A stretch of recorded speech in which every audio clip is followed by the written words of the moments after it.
Guten Tag, willkommen. So today we will be discussing Karl Marx's theory of alienation as found in his 1844 manuscripts.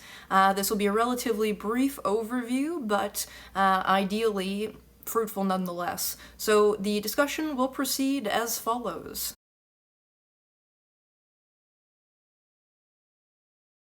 Preface.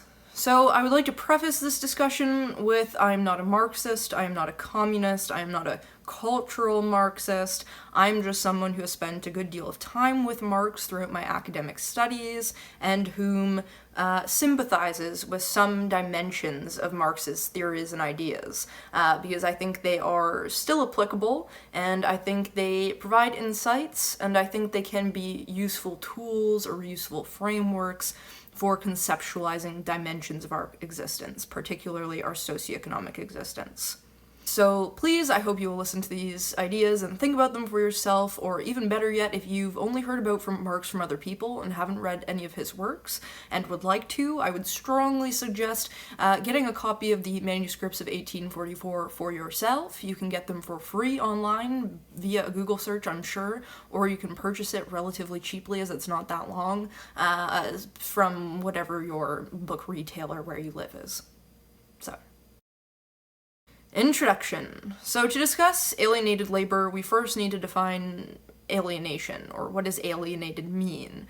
Marx was a sort of oppositional continuation of George Wilhelm Friedrich Hegel, and Hegel was the first one to sort of really philosophically discuss the idea of alienation, to my understanding, and Hegel's idea of alienation was for one to become other than oneself, for one to become essentially alien to oneself. And so similarly for Marx, that is essentially the definition that Marx took of alienation. The difference is how he applied alienation in his philosophy. So then, to be alienated is, just as I said, to feel other than, to feel alien, to relate to something as one would relate to an alien object, or to relate to oneself as one may relate to an alien object. So that is, to look upon something as completely meaningless. Not even meaningless in an existential dread sort of sense, but meaningless in the sense of, say, being an alien and coming down to Earth and having never seen anything like Earth before, and just thinking to yourself, well, what in the Sam is this? It's to be, completely other than. However, there is definitely some existential dread in Marx's theory, but it is derived from that concept of otherness, of unrelatability, really, is a really good way to define it, unrelatability.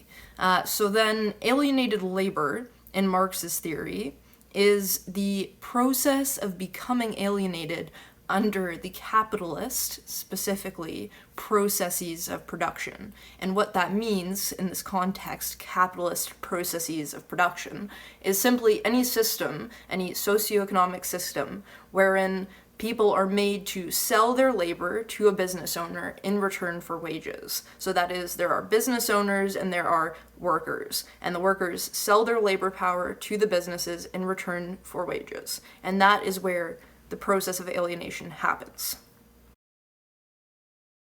There are 4 dimensions to Marx's theory of alienated labor, and that is that human beings are alienated from the activity of production, human beings are alienated from the product of production, human beings are alienated from other human beings through the former 2, through the activity and through the product of production, and lastly, human beings are alienated from their species being.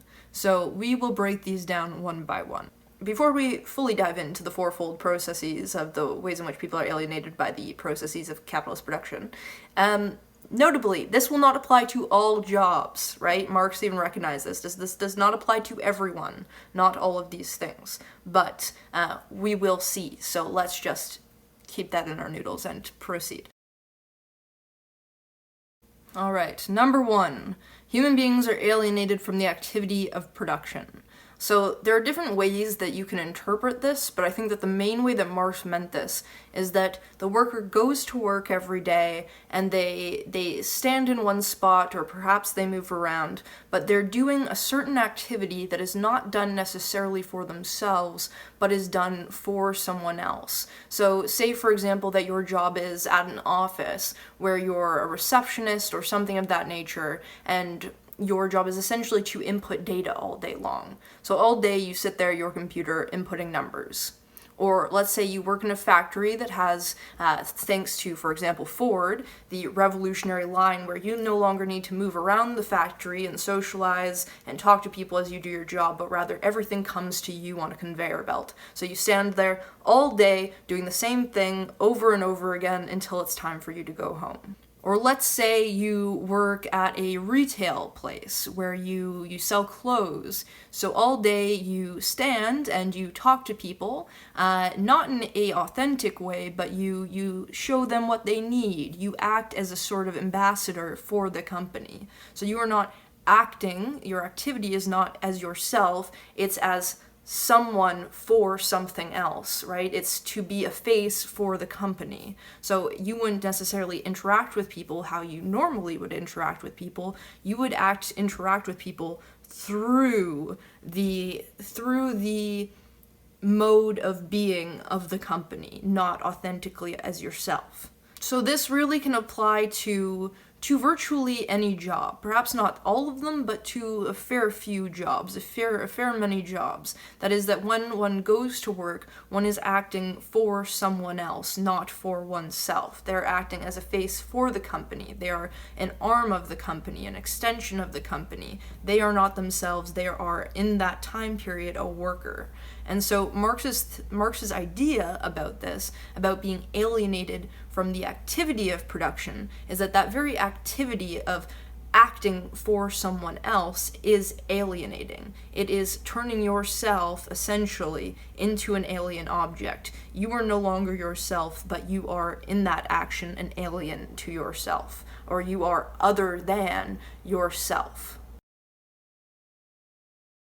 Human beings are alienated from the product of production. So the product of production, depending on where you work, so let's say that we are, again, the receptionist or the data inputter of whatever office or place, and the product of our production is a nice, stack of papers, of graphs, and inputted data that we submit to our boss at the end of each day or the end of each week. And so Marx's point about that product is that sheet of numbers, that package of whatever, is essentially meaningless to us. It serves no essential purpose. It has nothing to do with me. It is completely and entirely other than me. Everything about it, I could give a shit. It does not matter to me. All that matters is that I do it and give it to my boss in order that I can receive something else. Right? So there's a difference here between the in itself and the for something else. So I create this product, I go through the alienating process of production, not for myself, but instrumentally for something else, which is, in Marx's language, for the means of subsistence, i.e. money, so that I can do things for myself. Or alternatively, the same thing would apply to the factory worker. Let's say you work making cars. So you work all day making cars, you work all day making, assembling parts, but the final product, again, is not yours. It is for someone else. It is done as it is done with you as an extension of the company to create something for the company to sell, and what they're selling is essentially unrelated to you. You are doing that activity, producing that final product for, instrumentally, something else, namely the means of subsistence. And that applies almost universally. Human beings are alienated from other human beings, or from others. So an example would be pre- and post-Ford Revolution. So before the Fordist Revolution, workers had more sociability at work, could move around the factory, could socialize, talk to people as they went about to the different stations. But after Ford made it such that the parts came to the workers on conveyor belts, so that is minimizing workers' movement and sociability time, human beings spend less time with other human beings, right? The idea is that work becomes less of a social place and more of a quota place, more of a focused place, more of a we are here for one purpose, which is the company's purpose. There is little room to no room for your sociability here. Or, for example, another one would be consider Tim Hortons. Tim Hortons workers and how they interact with the customers, right? So the Tim Hortons employee scrambles to make, and I'm sorry if you're not familiar with Tim Hortons, it's a popular thing here in Canada.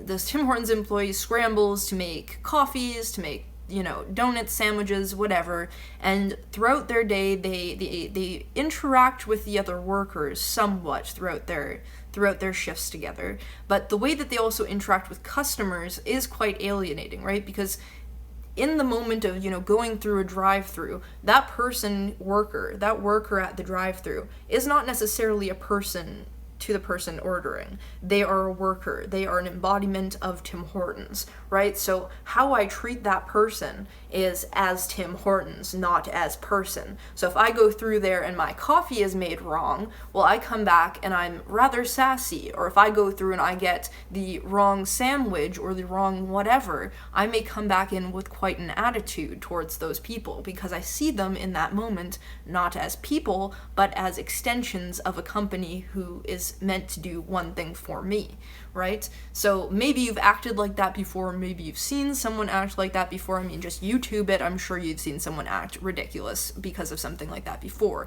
But the point is that is another dimension of how the processes of production can be alienating to workers and to other people. And so another way also, is this is deeply multifaceted, is that the processes of production, the different jobs that we can have under capitalist processes of production, pay different, right? There are different levels of stratification that one can achieve. One could be well off, one could be less well off, one could be in the middle. And another way that human beings can be alienated from others is the way that people on the upper levels sometimes tend to treat and look at people on the lower levels, and also how people in turn on the lower levels do so to those on the higher. That is through, attitudes about people who don't have a lot of money as not being hard workers, as being, careless people who didn't try hard enough, people who aren't smart, people who aren't deserving, or people on the bottom could look at people as the top as people who cheated their way there, people who got there through inheritance, people who, don't really deserve what they think they deserve. So there's sort of a tension, a mentality tension that can be born between people through the differences of what they have, right? That's pretty obvious. I think we all know that. Lastly, human beings are alienated from their species being. So we're going to have to define, obviously, first what is species being. So for Marx, species being was essentially related to objectification, and he believed that objectification was our species being, the primary quintessential feature of human beings. And so what is objectification? It is the sort of way in which human beings can bring into reality their visions, how we can construct cities, buildings, plumbing, create fires, create wonderful dishes of food, clothes, furniture, the way that we see things in our mind and develop them and bring them into the world so that the world can match up with what we want it to be. So for Marx, this is what distinguished the human being from the animal. It's that the animal can't exactly do what we can do. This creation is something that is quite essentially, quintessentially ours, right? And so for Marx, these processes, or these alienating processes of the capitalist enterprise, sort of hijack our objectification, our essential species being, for it, rather than us doing it for ourselves, right? So that's what we saw with the alienation of the activity of production. It's that we're not creating for ourselves, we're creating instrumentally for someone else in order to get the means of subsistence for ourselves in order to do what we want, with whatever time we have to do what we want. And then, of course, similarly with the product of production, the objectification that is the product of production is not ours. It is not for ourselves. It is not our own objectification done on free will. It's an objectification of someone else's will, done not exactly with our own free will, right? Because in a system where the only way that you can survive is to sell your labor power to someone else in order to survive, you're not exactly doing that on your own free will. I think if your choice is die or sell your labor power, that's not exactly a free choice, right? It's something that is required of you, which you have to do. And also, this problem of objectification of species being applies to being alienated from others as well, to that dimension, right? Because under the natural objectification, we come together to create things, to do things, to share in this common feature that we all share. Or rather, we come together through our mutual ability for objectification to bring into being the world that we want to live in.